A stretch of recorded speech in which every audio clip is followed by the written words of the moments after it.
ओम तत्सत। जिज्ञासु मित्रों, बहुत बहुत अभिनंदन है आप सभी का मनस्विनी योग में।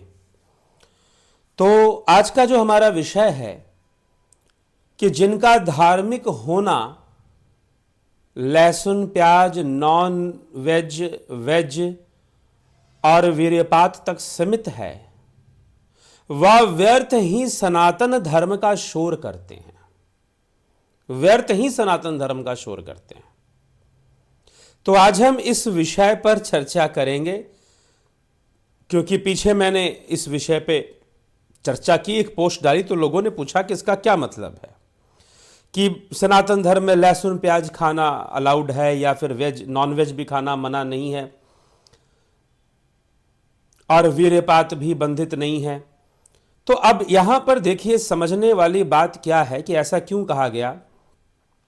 पहले इस पूरे वाक्य को पढ़िए जो कि थंबनेल में है कि जिनका धार्मिक होना लहसुन प्याज वेज नॉन वेज और वीर्यपात तक सीमित है। कहने का मतलब यह है कि अगर आपने लहसुन खा लिया तो आपका धर्म भ्रष्ट हो गया, अगर आप ऐसा मानते हो। अगर आपने प्याज खा लिया तो आपका धर्म भ्रष्ट हो गया। आपने नॉन वेज खा लिया तो आपका धर्म भ्रष्ट हो गया।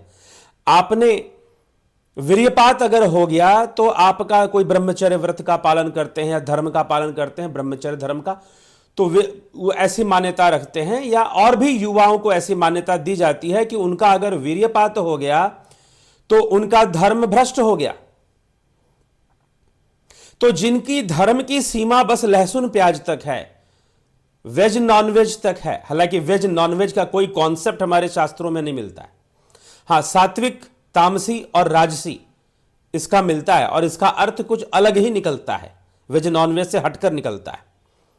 तो अगर आपका धार्मिक होना इन सब विषयों तक अगर सीमित है, लिमिटेड है, तो आप व्यर्थ सनातन धर्म का शोर कर रहे हैं, क्योंकि इनमें से कोई भी तत्व सनातन नहीं है। ना तो लहसुन सनातन है, ना प्याज सनातन है, और ना ही वीर्य सनातन है, और ना ही नॉनवेज सनातन है। तो अब आप पूछेंगे कि इसका मतलब क्या है, सनातन धर्म में सब अलाउड है, सब कुछ खा लो, कुछ भी खा लो। अब मुझे तो ऐसे भी साधु मिले जो कि गांजा फूकते हैं लेकिन नॉनवेज नहीं खाएंगे, लहसुन प्याज नहीं खाएंगे, लेकिन गांजा फूक लेंगे। तो आप क्या कहोगे उनको?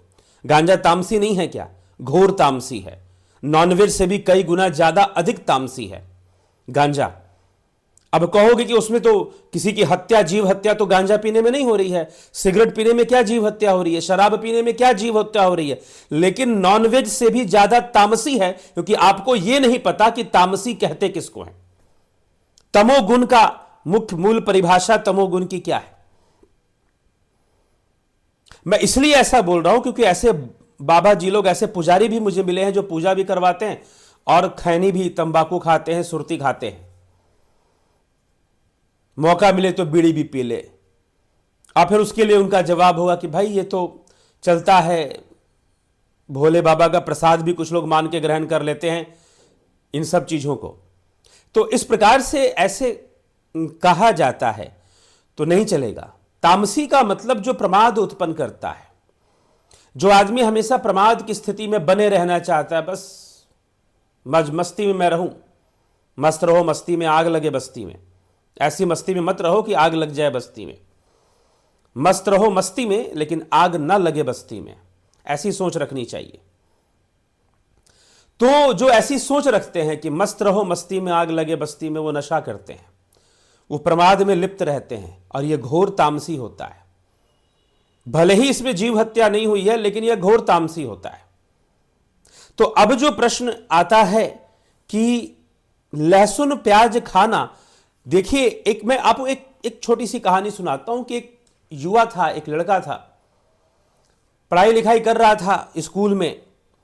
तब उसके एक परिवार में, रिश्तेदारों में, उसके एक फुफेरे या मौसेरे भाई लगते थे, बड़े थे उनसे उम्र में, और वो जो थे उन्होंने आईएएस का एग्जाम दिया, यूपीएससी का एग्जाम दिया, और उसमें पास कर गए, क्वालिफाई कर गए, पास हो गए, एग्जाम भी पास कर गए, वाइवा भी क्लियर कर लिया उन्होंने, इंटरव्यू भी क्लियर कर लिया, और इंटरव्यू क्लियर करके ट्रेनिंग में चले गए, उनको नौकरी मिल गई, वो डिस्ट्रिक्ट मजिस्ट्रेट के कुर्सी पर बैठ गए। सभी बड़े प्रेरित हुए। इसके माता पिता ने कहा, इस लड़के के माता पिता ने कहा कि बेटा तू भी तैयारी कर आईएएस की, और तू भी बड़ा आदमी बन जा, अफसर बन जा, बड़ा अफसर बन जा। बेटे ने कहा कि मैं भी करके दिखाऊंगा, मुझे भी करके दिखाना है। तैयार हो गया करके दिखाने के लिए। तो जाओ आइडिया लेकर आओ, कहा गया कि जाओ आइडिया लेकर आओ, आइडिया लेकर आओ कि वो कैसे कैसे उसकी दिनचर्या थी, कैसे कैसे पढ़ाई करता था, सीक्रेट पता करो, फिर तुम भी वैसे ही पढ़ाई करो, वैसे ही तैयारी करो। तब क्या हुआ कि वो गया उस आईएएस ऑफिसर के पास, जो कि उसका कजन ब्रदर लगता था, मौसेरा भाई लगता था। उनके पास गया और उनके पास जाकर उनसे पूछा कि मुझे बताइए कि आप क्या क्या करते थे, कितने बजे सुबह उठते थे। तो आईएएस महोदय ने कहा कि देखो, जब मैं ज़्यादा पढ़ाई करता था तो मैं लगभग 8 बजे तक सुबह उठता था, देर से सुबह उठता था। और फिर जो है क्या खाते थे, नाश्ते में क्या खाते थे, तो नाश्ते में कभी कभी मैं ब्रेड ऑमलेट खा लिया करता था, कभी कभी मैं ब्रेड बटर खा लिया करता था, कभी मैगी बना के भी खा लिया, कभी ऐसे ही चाय पीकर, चाय पराठे खाकर रह गया। और फिर उठता था, कोचिंग करता था, अकेले रहता भी था, और कभी लंच में कभी खुद से खाना बनाता था। और खाने में क्या खाते थे, खाने में बहुत ही हल्का खाना खाता था, कोई भी पेट भारी करे ऐसा खाना मैं ज़्यादा नहीं खाता था। मीट मछली में बिल्कुल नहीं खाता था, लेकिन अंडे खा लिया करता था। ऐसे उन्होंने सारे बात बताई। और फिर रात को जगता था, रात को जगने के लिए देर तक जगता था, और कभी कभी मुझे जगना होता था, देर तक जगना होता था, और मुझे भूख सताती थी तो मैं सिगरेट पी लिया करता था। और सिगरेट पीकर मैं रात के लगभग 3 बजे तक जगता, कभी 4 बजे तक जगता, कभी 2 ढाई बजे तक जगता। जो टारगेट लिया था उसको कंप्लीट करता पढ़ाई का, और करके पढ़ाई फिर मैं सो जाता, 5 घंटे तक सोता आराम से, 8 बजे तक उठता। 5 घंटे सोने के बाद फिर अपना ब्रश करना, नाश्ता करना, फिर पढ़ाई कर कर थोड़ा स्नान कर लेना, या गर्मियों के मौसम में जल्दी ही स्नान करता था मैं, और स्नान कर कर फिर इस तरह से मेरी ये दिनचर्या चलती थी। उसने पूछा कौन से कलर के कपड़े पहनते थे। उन्होंने कहा कि कलर के कपड़े क्या पहनना, जो कपड़े थे वो पहनता था। मेरे पास अपने पैसे थे नहीं, तो सस्ते कपड़े पहनता था, ज़्यादातर वाइट कलर के कपड़े पहनता था मैं, तो वाइट कलर के कपड़े पहनता था। उन्होंने सारी बात बताई कि मैंने कैसे कैसे पढ़ाई की, क्या क्या किया, कैसे कैसे खाना खाया, और कैसे कैसे अपना रूटीन मेंटेन करता था, कितने समय पढ़ता था। चलो सब हो गया, सारी बातें हो गई, सारी बातें हो गई। उस लड़के ने सारा नोट कर लिया, अपने घर चला गया।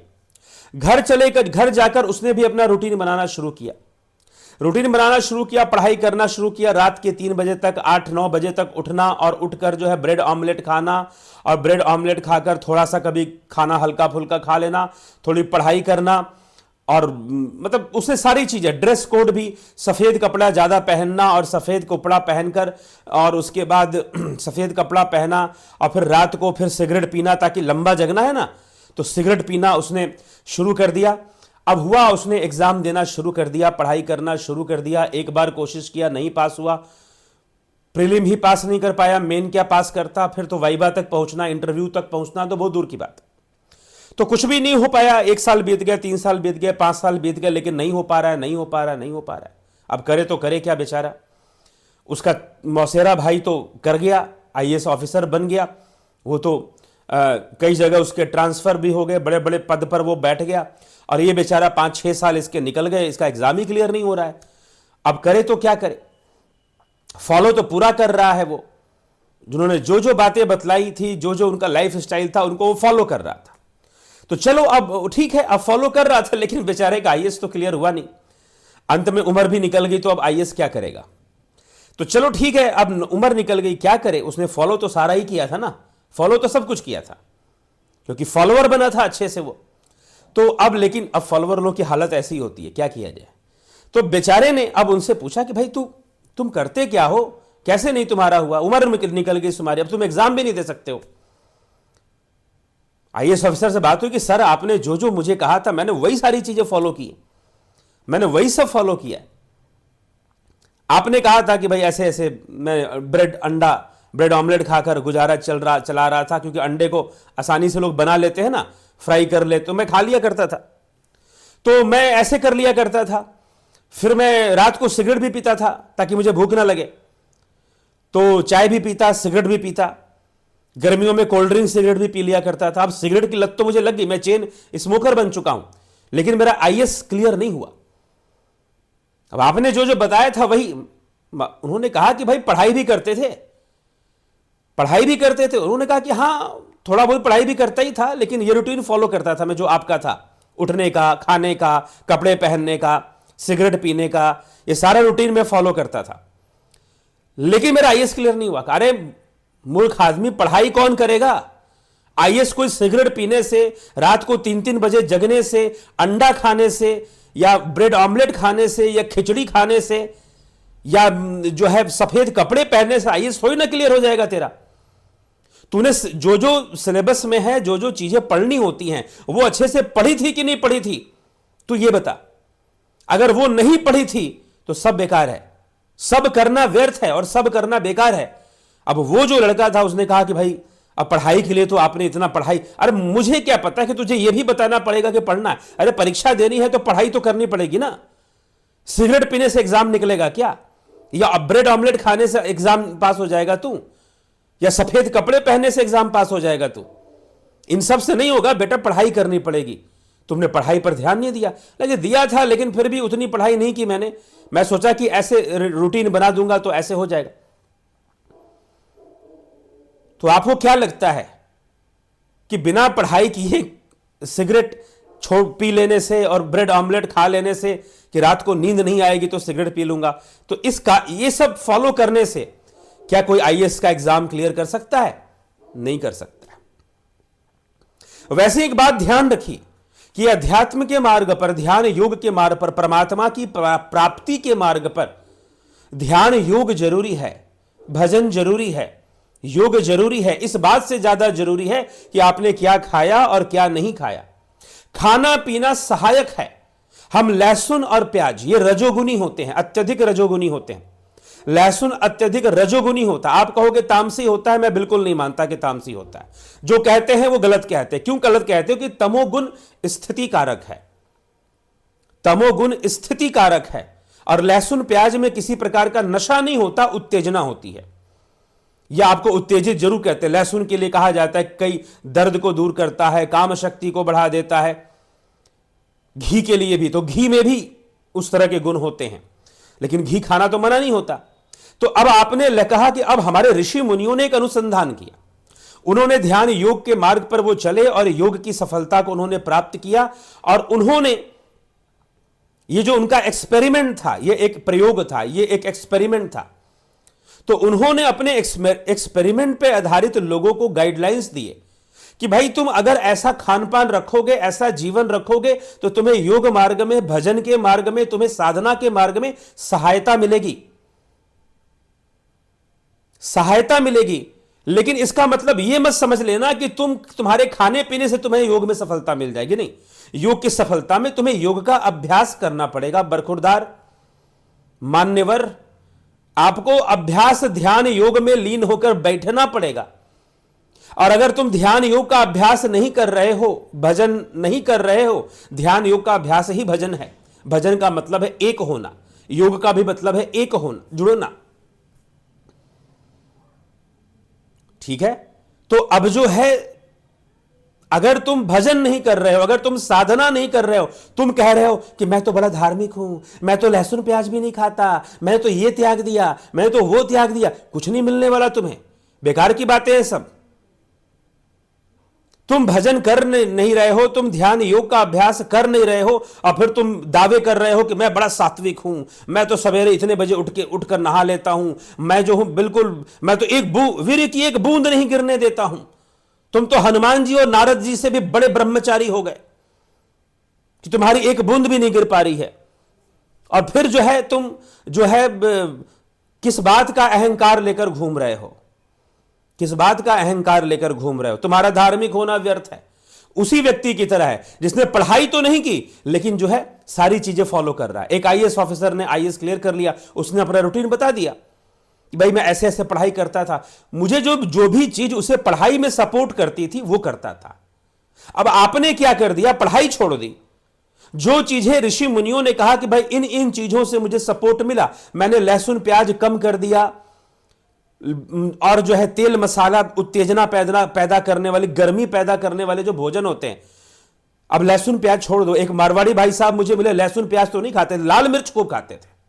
कमाल के लोग हैं, मूर्खता की कोई सीमा ही नहीं है इस देश में। अब फिर कहेंगे कि मैं परम धार्मिक हो गया हूं। काहे का धार्मिक? तुमसे जब बड़ा ढोंगी पाखंडी कोई नहीं है, तुमसे बड़ा महामूर्ख कोई नहीं है।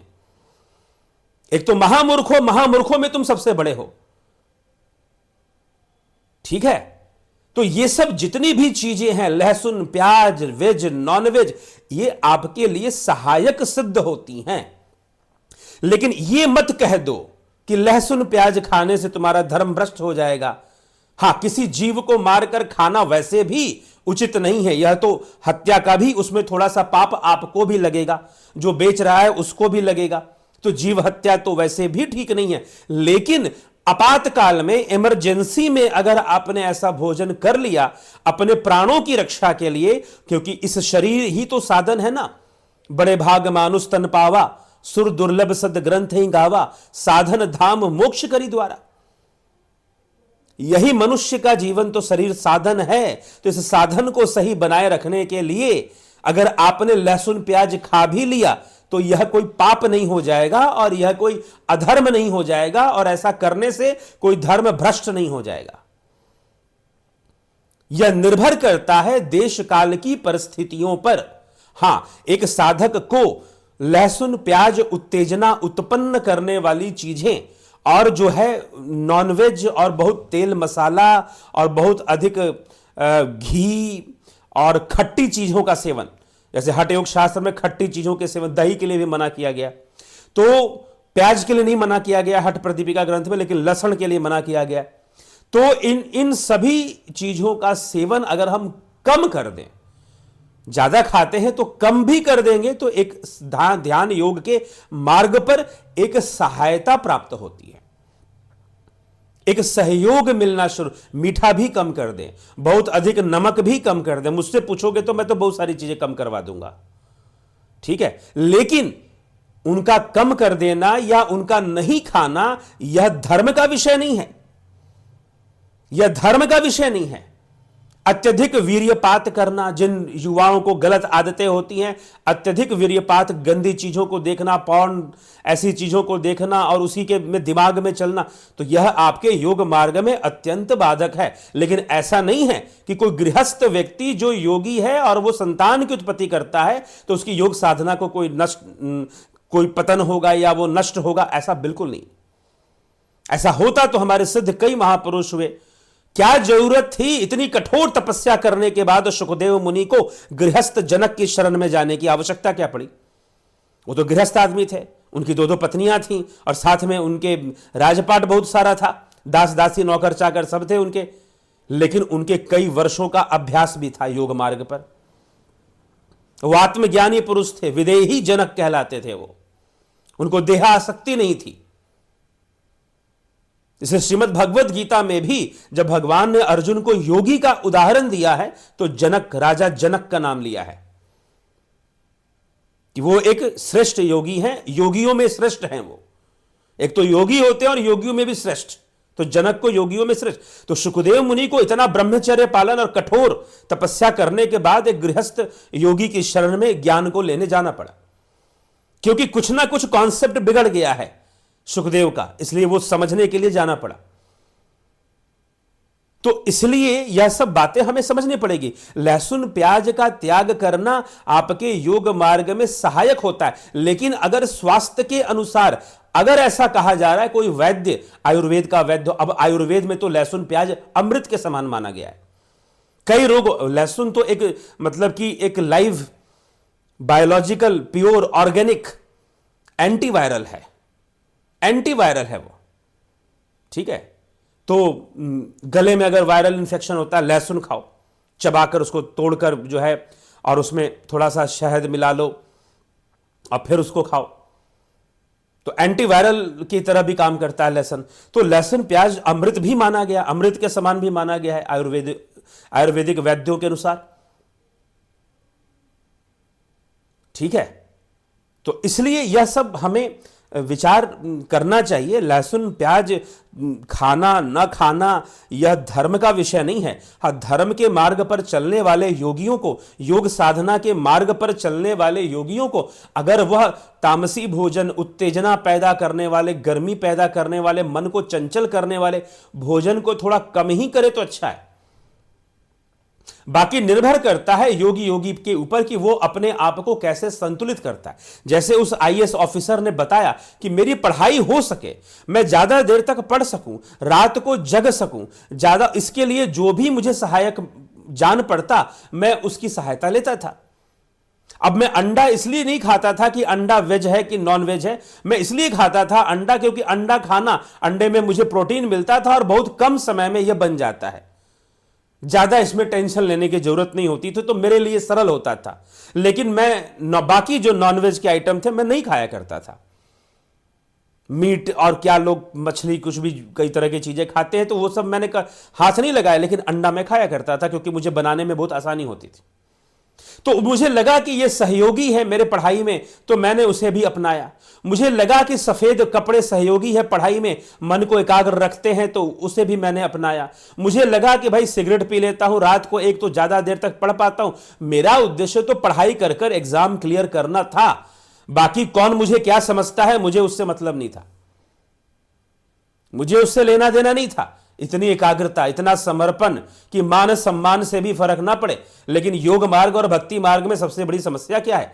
लोग थोड़ा सा मार्ग पे चलते हैं और एक्सपेक्ट करते हैं कि समाज उनका सम्मान करे। अरे हम तो इतनी भक्ति करते हैं लेकिन लोग हमें नहीं मानते भक्त।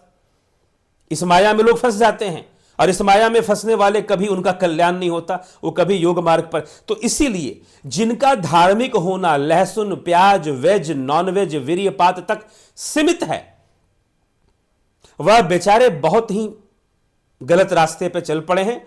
और वह बेचारे ही है क्योंकि उनको धर्म का सही मर्म नहीं समझ में आ रहा है, उनको योग नहीं समझ में आ रहा है। ये सब चीजें धर्म नहीं है कि आप लहसुन प्याज, अब ये तो डराने वाली बात है। अब एकादशी में चावल, क्योंकि भारत देश में ज्यादातर क्षेत्रों में चावल खाया जाता है, ज्यादातर क्षेत्रों में चावल लोग खाते हैं, तो एकादशी में एक दिन चावल छोड़ना स्वास्थ्य के लिए अच्छा ही है। इसीलिए किसी कहा कि चावल छोड़ दो, लेकिन चावल छोड़ने और ना छोड़ने से क्या ही हो जाएगा? ठीक है, घोर पाप लग जाएगा। अरे पाप तब लगेगा जब तुम जीवों को कष्ट पहुंचाओगे, और पाप पुण्य से बचा कौन है इस संसार में? कर्म करोगे तो पाप पुण्य तो होगा ही संसार में। इसलिए जब मुक्ति की बात की जाती है तो कर्म बंधन से मुक्ति की बात की जाती है, और उस कर्म बंधन में पुण्य का भी बंधन है और पाप का भी बंधन है। ठीक है, तो इसीलिए यह अतिशोक्तियों से हम अपनी रक्षा कर लें, अतिशोक्ति अलंकार से हम बच लें, अपनी रक्षा कर लें, और रक्षा कर कर हम चले तो अच्छा है। तो चलिए इसी तरह से हम विचार कर कर समझ कर निकलें तो बेहतर होगा। धर्म का पालन करें। धार्मिक होने का अर्थ है उस परमात्मा को धारण करो, उस आत्मा को जान लो, आत्मज्ञान को प्राप्त कर लो, उस परमात्मा को धारण करो। खाना पीना यह सब देश और काल के हिसाब से चलता है। ठीक है, कपड़े पहनना, रहना, गृहस्थ जीवन अपनाना, योग रतो वा भोग रतो वा संग रतो वा संग विहीना। आदि गुरु शंकराचार्य भज गोविंदम स्त्रोत में कहते हैं कि बड़ा सुंदर उन्होंने इस प्रकार से कहा, योग रतो वा भोग, चाहे योग में रहो चाहे भोग। जो योगी है, जो आत्मज्ञानी है, वो अकेले रहे या फिर लोगों के बीच में रहे या समाज के बीच में रहे या जंगल में रहे, कोई फर्क नहीं पड़ता उसको। इसलिए यह बात उन्होंने कही।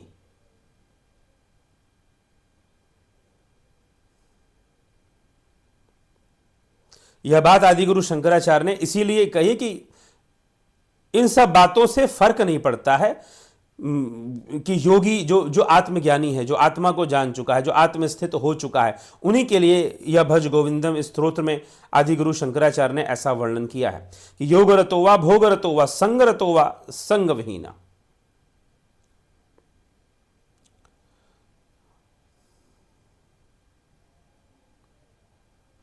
ब्रह्मणि रमते चित्तम,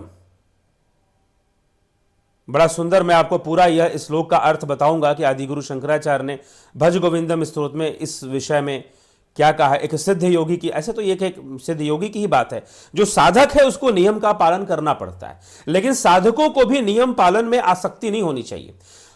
देखिए, नियम आग्रही नहीं होना चाहिए।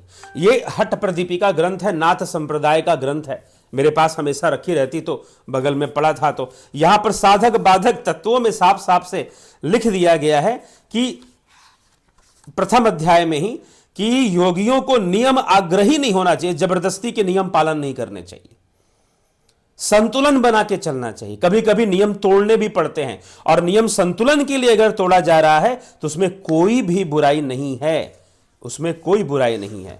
ठीक है, वह आवश्यक है, क्योंकि संतुलन को बनाए रखना ही महत्वपूर्ण है। इसलिए उस आईएएस ऑफिसर ने कहा कि पढ़ाई करना ही महत्वपूर्ण है। अब अगर सिगरेट पीने से अगर मेरी नींद रुक जाती है थोड़ी देर के लिए और मैं पढ़ाई कर पाता हूं, तो उस समय मेरे लिए वह सब जरूरी था। तो अब जो है वो आईएएस ऑफिसर बन गया, तो मना करता है कि भाई ऐसे करने की सबको जरूरत नहीं है। तो आदिगुरु शंकराचार्य भज गोविंदम स्त्रोत्र में कहते हैं, योग रतो वा भोग रतो वा संग रतो वा संग विहीन यश ब्रह्मणि रमते चित्तम नंदति नंदति नंदत्येव। कितना सुंदर लिखा है, काव्य है यह। योग रतो वा भोग रतो वा संग रतो वा संग विहीन यश ब्रह्मणि रमते चित्तम नंदति नंदति नंदत्येव। कोई योग में लगा हो या भोग में लगा हो, संग में लगा हो, आसक्त हो या निसंग हो, पर जिसका मन ब्रह्म में लग गया, जिसका चित्त ब्रह्म में लग गया, वो ही आनंद को प्राप्त करता है, वो ही आनंद को प्राप्त करता है। नंदति नंदति नंदत्येव। तो ध्यान करोगे नहीं, साधना में बैठोगे नहीं, तो लहसुन प्याज खा लिया तो लहसुन प्याज से धर्म भ्रष्ट हो गया, तो किसी को नॉनवेज से धर्म भ्रष्ट हो गया। भैया हाँ ठीक है, मैं ये नहीं कहता हूं कि आप ये सब खाते ही रहें, आप इसको छूट ना मान लें। मैं सिद्धांत, जो मुख्य सिद्धांत है उसे समझाना चाहता हूं। ठीक है, विवेक से विचार करना है, मूर्ख नहीं बनना है। तभी तो ये देखिए किस तरह से प्रयागराज में हम डुबकी लगाएंगे तो हमको मोक्ष मिल जाए। अरे कहां लिखा है, कहां शास्त्र आपको यह समझा रहे हैं? जबरदस्ती की बातें आप समझ के बैठ गए हो, तो अब किया क्या जाए? अब भगदड़े होंगे, इस तरह से होगा। पुण्य कमाने के लिए वो भी सहायक है,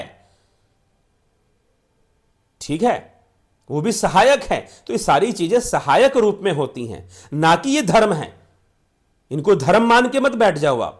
इसीलिए मैंने कहा कि जिनका धार्मिक होना लहसुन प्याज वेज नॉनवेज और वीर्यपात तक सीमित है, वो व्यर्थ ही सनातन धर्म का शोर करते हैं। अर्थात वो सनातन धर्म को नहीं जानते, क्योंकि उनकी धर्म की सीमा बस वही है कि लहसुन प्याज खा लिया तो नहीं खाया, तो वेज नॉनवेज खाया तो नहीं खाया, तो इन्हीं सब चीजों में अटके हुए। वो एक साधक थे, वो साधना उन्होंने शुरू की, जबकि मैंने उन्हें कुछ कहा भी नहीं था ऐसी बात, लेकिन वो कुछ वर्षों बाद मुझे मिले, आखिर गुरुजी मैंने आपसे साधना सीखी थी। मैंने कहा कि हाँ ठीक है, तो बताओ कि मैंने करते हो कि नहीं, ध्यान का अभ्यास कैसा चल रहा है, ध्यान योग का? उसने कहा कि कुछ नहीं चल रहा, क्योंकि मैंने नॉनवेज खा लिया है। अब नॉनवेज खा लिया तो मैं धर्म भ्रष्ट हो ही गया हूं, तो अब क्या साधना करके करना? मैंने कहा कि कौन सा धर्म भ्रष्ट हो गया भाई? एक तो तुम कहते हो सनातन, और सनातन भी भला कभी भ्रष्ट होता है? सनातन भी भला कभी भ्रष्ट होता है? इसलिए समस्या यहीं पर तो है, तुमने सनातन धर्म को क्या से क्या बना के रख दिया। ठीक है, तो इसलिए नियम का पालन करो, लेकिन नियम आग्रही मत बनो, हठी मत बनो। यह हठ योग का उपदेश है, यह हठ योग का उपदेश है। हठ प्रदीपिका ग्रंथ के अंतर्गत इसकी चर्चा प्राप्त होती है।